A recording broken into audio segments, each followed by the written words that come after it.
orientación robótica. Yo soy el docente de instrumentos electrónicos y ellos son mis alumnos de segundo año de bachillerato. ¿Sí? Espero que sea de provecho la exposición. ¿Terminaron ahí? ¿No? Para hablar, si quieren, pueden sacar su libro. Ay. Se puede sentar acá si querés. Y grabás acá. Buenísimo.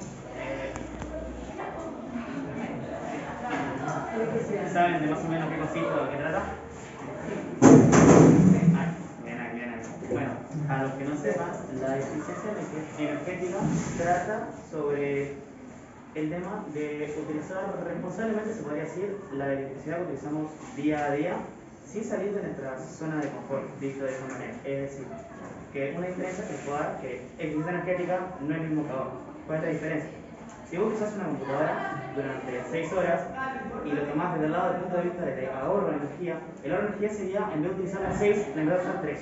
Porque estás ahorrando energía. El punto de vista de eficiencia, estamos hablando de que la estás usando 6 horas, es decir, seguís dentro de tu zona de confort, pero a diferencia, por terminar de utilizar este equipo, o si necesita de electricidad o lleva una batería, lo que se intenta hacer es desenchufarlo en los momentos donde no sea muy necesario. Es decir, cumplir las 6 horas, apagás y desenchufás el equipo.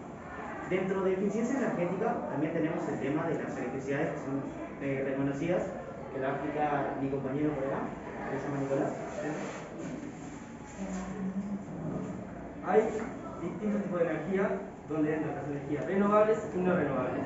Las energías renovables son aquellas que se generan a partir de recursos infinitos o que se regeneran naturalmente, como podría ser la hidroeléctrica, que se genera a través de la hidráulica, que se genera a través del agua, la eólica, que se genera a través del viento, y también está la solar, la geotérmica, Que se genera a través de paneles. La biomasa, la cual se divide en ambas características, dependiendo de qué se use para generarla. Por ejemplo, está la biomasa, que se genera a partir de troncos, plantas, hojas, y está la biomasa que se genera a partir de fósiles, que esa es no renovable. Después, dentro de las energías no renovables, se encuentran las que son las que se generan a partir de recursos que no son infinitos, que en algún momento se van a terminar, como el petróleo y sus derivados, la biomasa que se genera a partir de fósiles, como ya mencioné, el carbón, la nuclear, por ejemplo, también. Todas esas son energías no renovables. Uruguay empezó en 2005, hay 3 gráficas, 4 con esta, pero ahora yo voy a explicar esta más, que son, en el 2005 Uruguay tenía mayor porcentaje en petróleo y derivados de la energía, incluso también tenían que importar electricidad porque no bastaba para todo lo que usábamos. Y si vemos, en realidad no se usaba casi la energía renovable, no era necesaria. En el 2010 hubo un avance en energías renovables y empezaron a aumentar empezó a aumentar la cantidad que se generaba y disminuyó la cantidad de petróleo y de gas que usábamos, incluso también disminuyó la electricidad que importábamos de otros lugares. Y ya llegando a la gráfica de 2015, ya no importábamos electricidad, ya Uruguay generaba su propia electricidad dentro del país. El petróleo utilizó hasta el 42% derivados, e incluso la biomasa y otras energías renovables tomaron mayor control, como se dice, dentro de la energía que se usaba en Uruguay. Esto trajo ventajas, pero también tiene sus desventajas las energías renovables, como toda la vida. Por ejemplo, las energías renovables, a pesar de generarse de recursos infinitos, generan muy poco. Por eso cuando se coloca un molino de viento hay que colocar varios, porque si no, no transmite la suficiente electricidad. Esto no pasa con las energías no renovables, pero ya que por ejemplo una planta nuclear puede aguantar una ciudad entera grande, pero trae muchos riesgos, como por ejemplo lo que pasó en Chernóbil, o distintos casos dependiendo si no se tiene cuidado con esa electricidad, además que también daña el medio ambiente. Ahora vamos a explicar una gráfica de 2018 que va a explicar mi compañero de la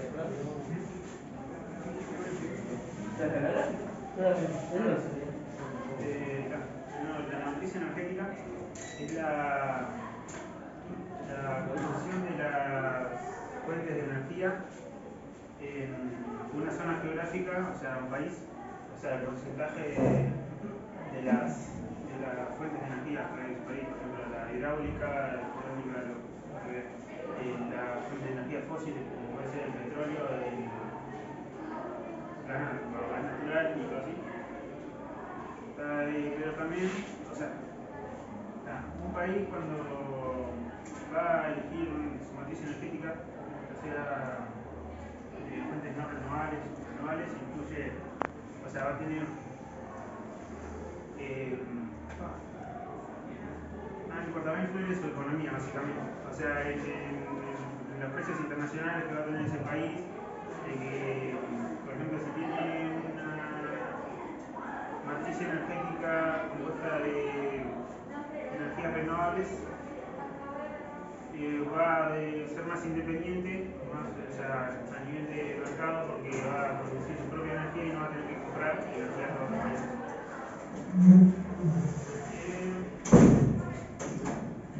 En Uruguay,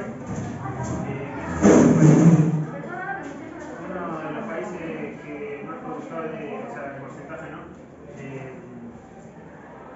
de energía renovables. Por ejemplo, acá tenemos la gráfica de la sería 51, no le hagan caso a la gráfica, está mal hecha porque.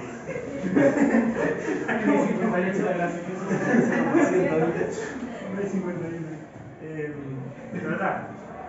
Básicamente los porcentajes. ¿Cuánto es eso? 75%. Falta una. No importa. Está la hidroeléctrica, que compone el 51%, 50%.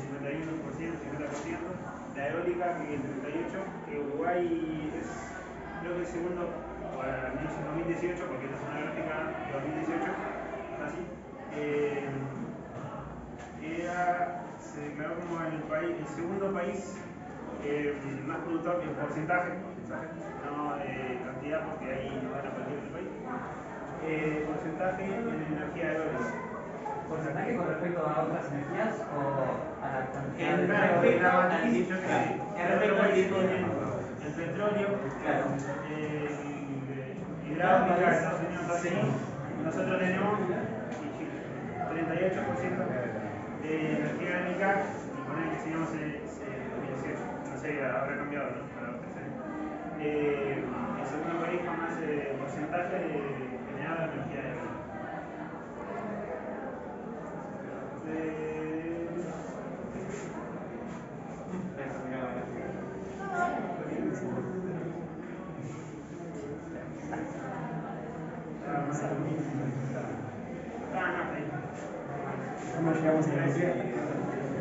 Muy bien, Nico, sigan.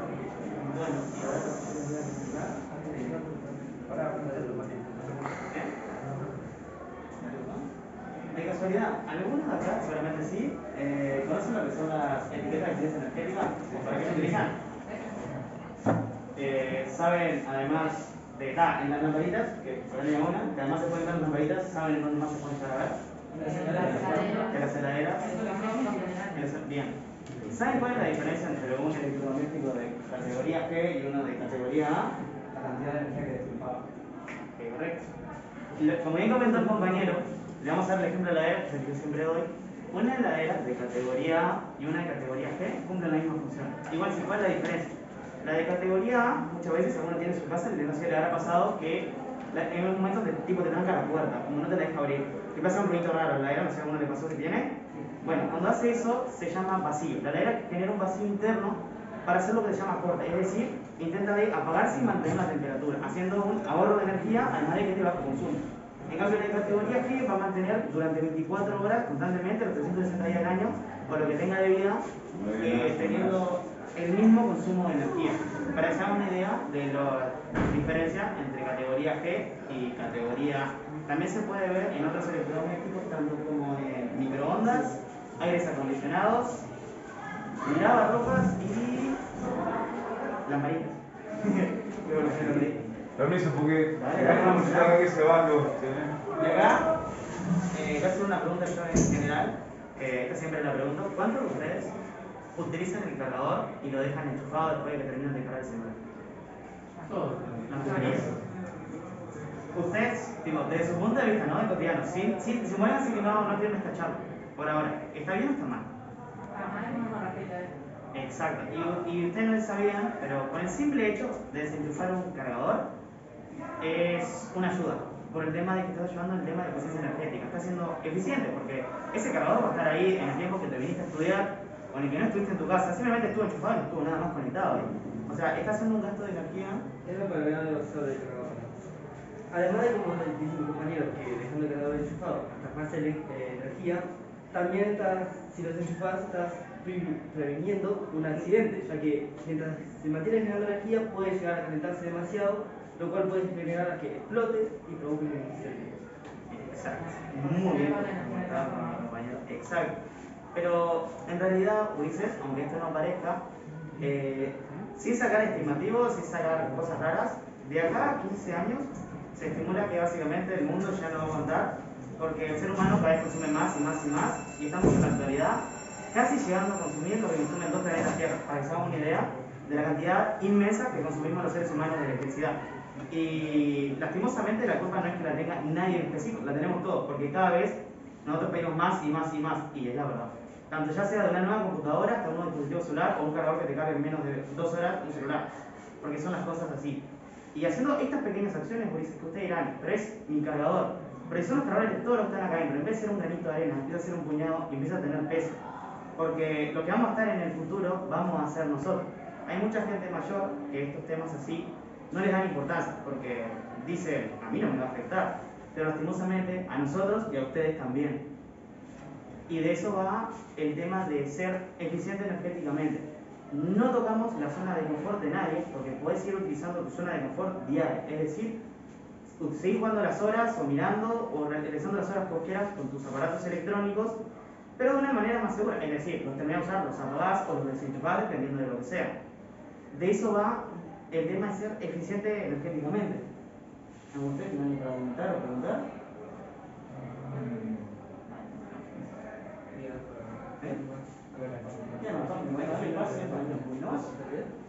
Bueno, está. Estas 3 lamparitas, no sé si conocen las diferencias entre ellas. Tenemos las de incandescentes de alto consumo, las de bajo consumo y las LED, que son las mejores. No sabían, pero hay una de estas 3 que creo que todos saben que genera 2 tipos de energía. ¿Alguien sabe cuál es? La de la izquierda. Exacto, la incandescente. La incandescente lo que tiene es que además de generar energía ilumínica, también genera calorífica. No sé si le ha pasado que cuando la desenchufar te quema. Debido a que empieza a calentar de más, empieza a generar más de lo que debería, y como no tiene un punto de stop, genera y empieza a calentar muchísimo. Ahí ya entraría la de bajo consumo, que la de bajo consumo ya no realizaría eso. Es decir, siempre tendría, se podría decir, el mismo voltaje intentando de pasar por ella misma y teniendo un retén. Es decir, no genera energía de más de lo que debería generar. Y después tendríamos la de LED, que sería la de mejor consumo, es decir, generaría lo justo y necesario. Además de que entre las 3 hay una gran diferencia de escala que se podría decir en cuanto a consumo de energía. ¿Pase? Después, esto que vas a explicar vos. Venga, Eso es un doble vidrio que sirve para aislar el calor de una habitación. Lo que pasa es que el vidrio de adelante se calienta, que está adentro, pero el aire, la cámara de aire seco no deja que pase hacia la otra ventana y que se vaya para afuera. O sea, queda el aire con el aire acondicionado, te queda todo el aire adentro y no se te va por un lado el vidrio. Exacto, lo que explicó el compañero, lo que intenta realizar esto es, más que nada, ya que de ser más que ahorro, es un tipo de mejora que se puede realizar en los hogares, que no es nada de otro mundo. ¿Y para qué sirve esto? Hay mucha gente que lo hace, se ha hecho, y yo lo mismo en un liceo, que te pone el aire acondicionado arriba de una ventana. Y después está en la ventana. En el Atlántica 2 estaba el aire acondicionado. Literalmente puesta arriba de una ventana y con la ventana abierta. La luz se prendía. ¿Está? Claro, en este caso es el primer liceo donde venimos, que estamos con luz y no prenden las luces, que esto me pareció genial, porque hay mucha gente que es como de, lo hace, normalmente lo hacemos porque es algo común, es decir, o sea, ir, salir, prender luces que esté prendida. Y estas pequeñas acciones, gente, se les comenta porque son pequeñitas acciones que a la larga podrían llegar a literalmente terminar cambiando el mundo. Porque se los decimos a ustedes porque son las generaciones futuras y nosotros también, y está bueno que lo sepan. Y no sé si quieren preguntar algo. ¿Alguna duda con respecto a esto? ¿Consulta? En este punto. En este punto de la historia. Sí. ¿Las energías renovables contaminan menos que la nuclear? Te podría decir que sí. Y está muy buena tu pregunta y te voy a dar un ejemplo que acá no lo pensaba porque está. Digamos que si en Uruguay plantáramos un reactor nuclear, esto me lo estoy buscando, tendríamos con un reactor en funcionamiento normal 25 años de electricidad. En China, mira, para darse una idea, solo por el tema de la cantidad de población necesitan 2 reactores nucleares más energía exportada de fuera para mantener 2 años de electricidad. O sea, cada 2 años tienen que estar renovando lo que sería el plutonio interno del reactor nuclear. Para darse una idea de la diferencia de lo que consumen 1 millón de personas y lo que consumen, 1 millón, no sé cuántos son en China, pero es una cantidad inmensa de personas, que consumirían 3 millones. O sea, 3 millones, 25 años de energía normal, nuclear, si plantáramos un reactor nuclear en Uruguay. En China, 2 reactores nucleares solo les da para 2 años, para que darse una idea. En cuanto a contaminación, No solo por lo que consumen, sino que literalmente Claro, ciudades son... Es un problema de densidad de población, entonces. exactamente, es por eso mismo, por eso es a lo que referimos. Es porque, a ver, en China también hay muchas cosas que van de por fuera de que la gente entra a la casa y automáticamente saliendo otra. Es así. Pero es por el tema del consumo insano que tiene la gente de energía allá, para que se hagan una idea. Acá en Uruguay, bastante regulado se podría decir, y sí, me falta preguntar, sí. Si cada 2 años estamos enterrando varitas de plutonio, para que te hagas una idea, desde te busqué buscar del primer día que lo plantaron hasta el último, cada 2 años están enterrando de 2 reactores distintos, por lo menos de 1 a 7 varas de plutonio bajo tierra. Pues das un alcance de lo que es la contaminación. O sea, 1 barra de plutonio teniéndola en la mano te puede dar cáncer y 1 millón de cosas más que, no sé. Pero es mucho. Actualmente, lo que sería producir todos estos sistemas eólicos y todo eso, también llevan cierto proceso en la fábrica y además la energía nuclear no produce efectos de gas invernadero. Sí y no. Es que dependería de lo que podría llegar a pasar en cuanto a una planta. Una planta nuclear tiene ciertos factores que tienen que estar manteniéndose tanto todo el tiempo. Un ejemplo, una planta nuclear hay ciertos desechos que se tienen que desechar para algún lugar. Es decir, todo lo que está alrededor de una planta va a terminar contaminado. En cambio, alrededor de una hélice, cuando pasas por la ruta, ves que esté todo sucio, contaminado, te digan, no te sacas porque te vas a morir de radiación. No. Exactamente. Pero y cuando se que produjeron esas hélices, tuvo un proceso fábrico, no de las hélices. Claro. O sea, todos sabemos que en el futuro son la mejor energía, pero lo que es el proceso fábrico para generar esas hélices tiene cierta contaminación.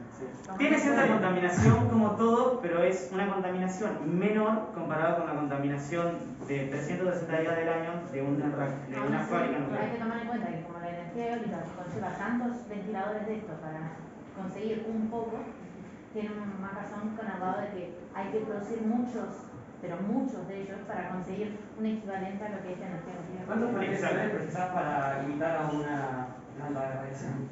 Buah, ahí serían, es una cantidad muy grande. Claro, exacto. O sea, en el futuro obviamente las fábricas van a ser más eficientes, pero actualmente yo creo que no son rentables las energías renovables. Porque el proceso fábrico sí que contamina. Exacto. Posiblemente, sí, pero dentro de todo tenemos que buscar lo menos contaminante posible. Más allá que al principio contaminan en su fabricación, luego dejan de contaminar, ¿sí? Y a la larga obtenemos una energía lo menos contaminante posible. Es decir, lo ideal no existe.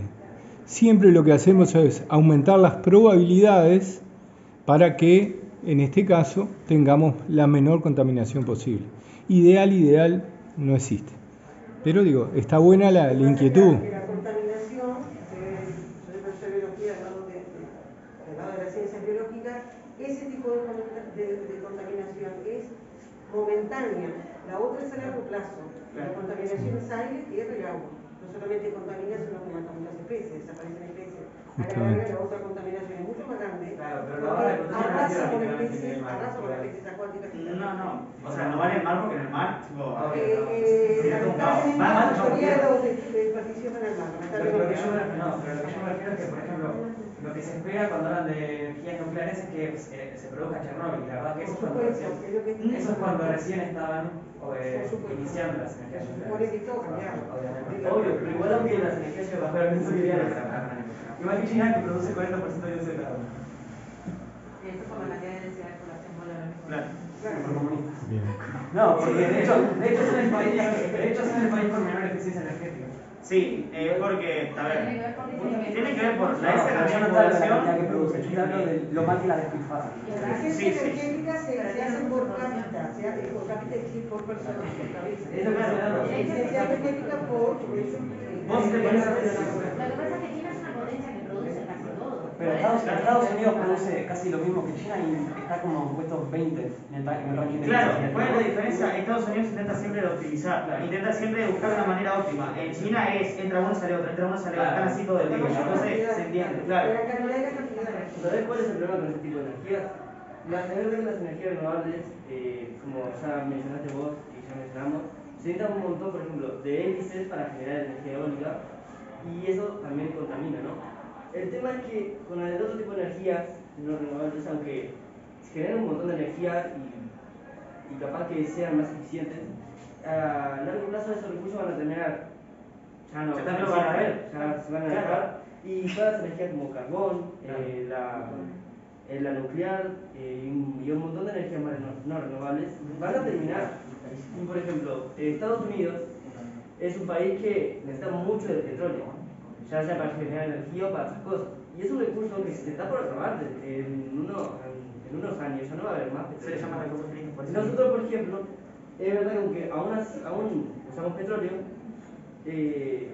no lo vamos a necesitar tanto, no va a ser tan mal en el momento que se acabe, ya que estamos generando energía renovable.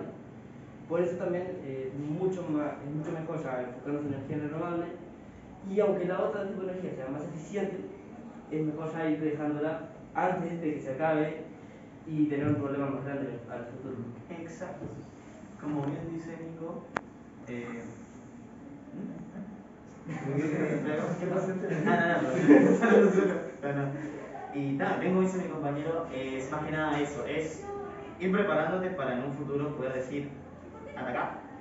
Porque de eso trata, de tener tipos de energía más que nada que sean amigables con el ambiente, porque de acá a un futuro no va a haber futuro, lastimosamente, si seguimos así.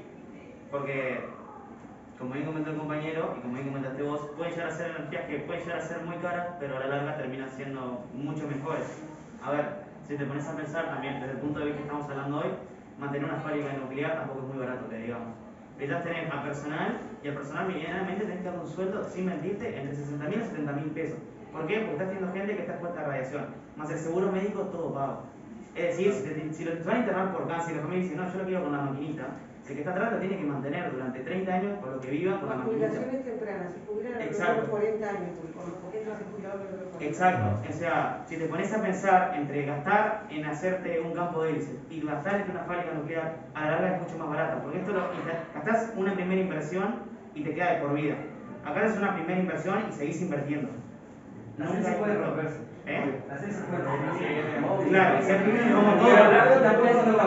Tampoco son eternas. Tampoco son eternas, claro, como todo, tiene que tener un servicio, un recambio, como todo. A ver, pero ya tenés los motores, o sea, es como el dicho del auto, si tenés el motor solo le vas a cambiar las ruedas y te sale más barato. Oye, exactamente. Me acuerdo que las energías renovables son de acuerdo ese dicho. Yo lo que digo es que hoy mismo yo creo que no le conviene a ciertos países no les conviene hoy empezar a claro. Hay a ciertos países que no, y hay otros ciertos que sí. Un ejemplo, todos los países que están contra, no me sale el nombre, cuando estás rumbo a México, no me sale el nombre que pasás por el lado. Bueno, hay ciertos países, claro, hay ciertos países que la tipografía la conocen, que es tipografía alta del país.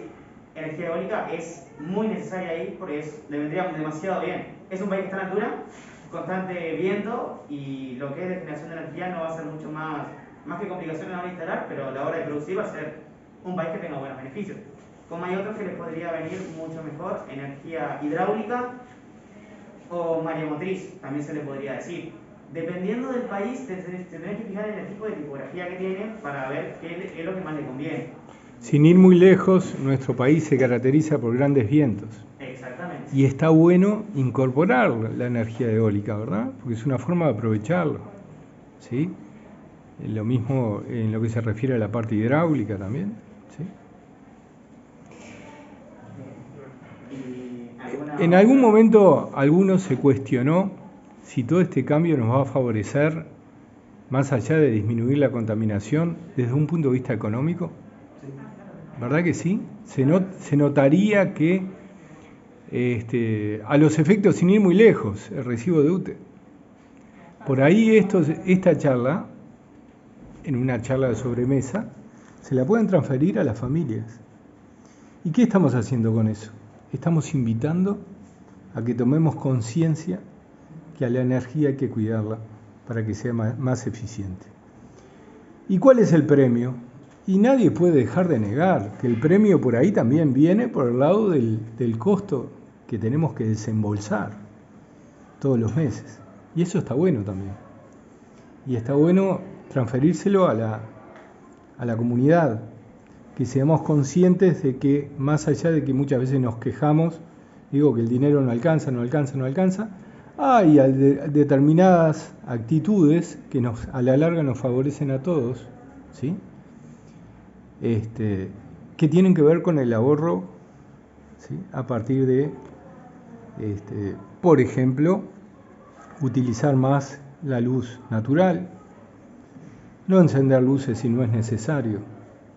Como bien decían hoy, el tema de los cargadores de batería, no dejarlos conectados, generan cierta temperatura, consumen determinados miliamperes que son muy pequeños, pero a la larga consumen. Son hábitos que nos van ayudando, ¿sí? Bien. Y bueno, ¿algo más? ¿Alguien más quiere consultar, preguntar algo, agregar algo?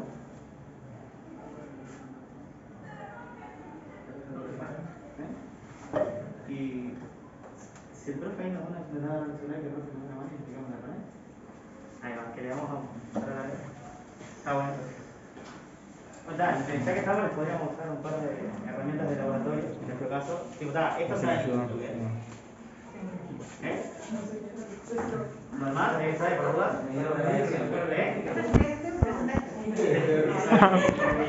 ¿Saben para qué se utiliza? Para medir voltajes, medir corrientes, medir resistencias, ¿sí? Por lo general un tester trae 4 instrumentos incluidos, ¿verdad? Medir voltaje continua. Cuando hablamos de voltaje continuo nos estamos refiriendo al voltaje que nos está suministrando una fuente de alimentación, ¿sí? Una fuente de alimentación continua que puede ser una batería. Sin ir muy lejos, este panel solar, ¿saben qué nos da? En esos dos conectores que tenemos acá, una tensión continua. Solo retirar la persona que me sigue para bastantes herramientas.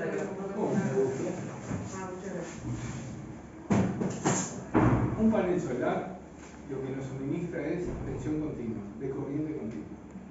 Es el equivalente a una batería también, ¿sí? El equivalente a una pila, ¿sí?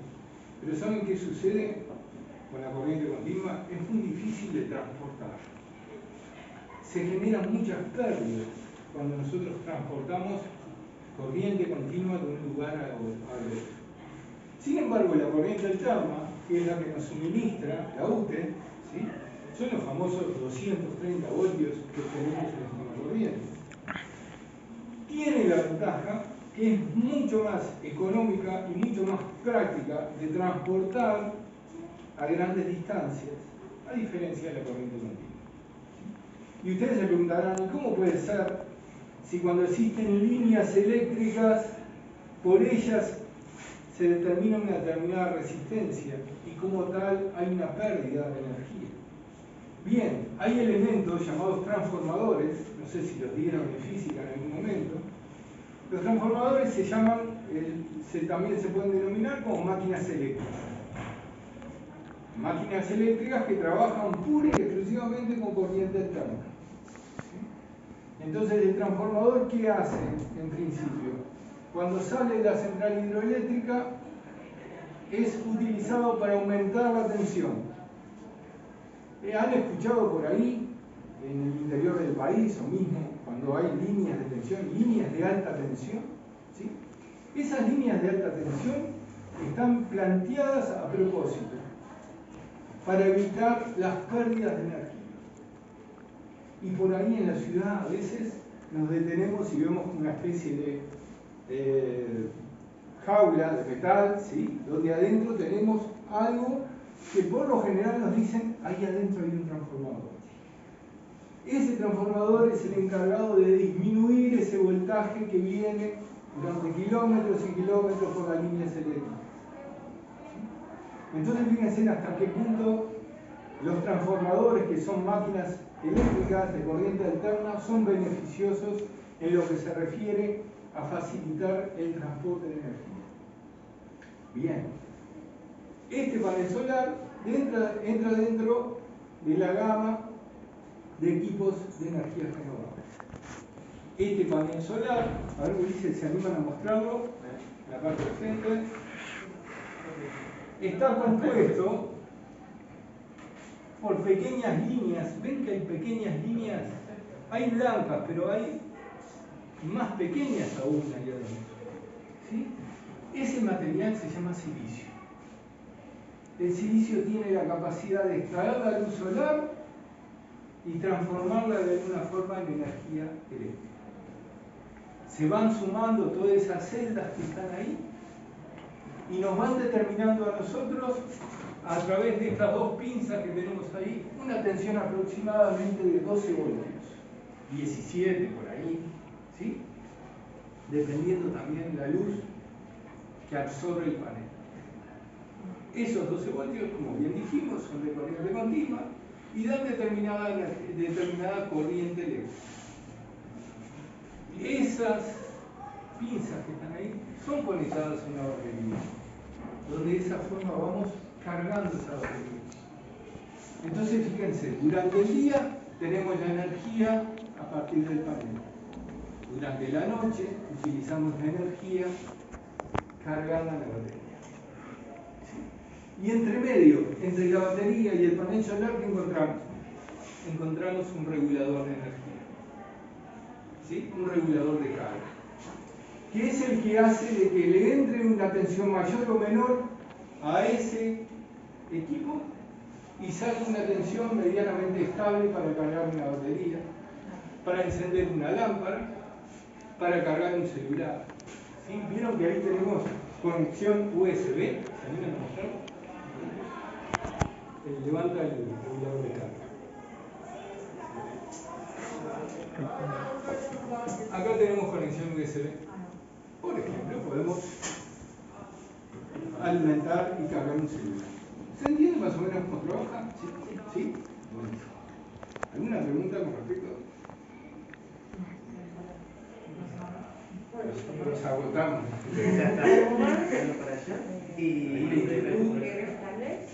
¿De dónde, cómo llegan a armar un panel solar?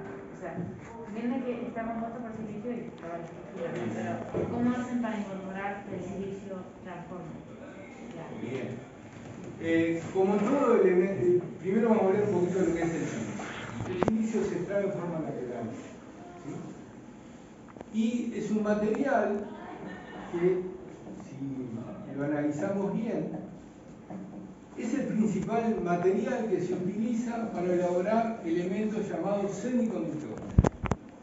Esos elementos llamados semiconductores se utilizan muchísimo en electrónica.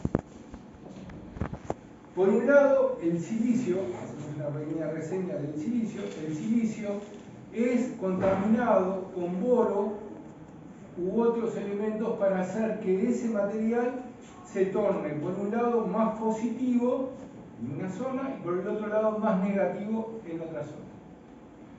Y de ahí, de esa forma, comenzamos con el principio de funcionamiento de un diodo de unión.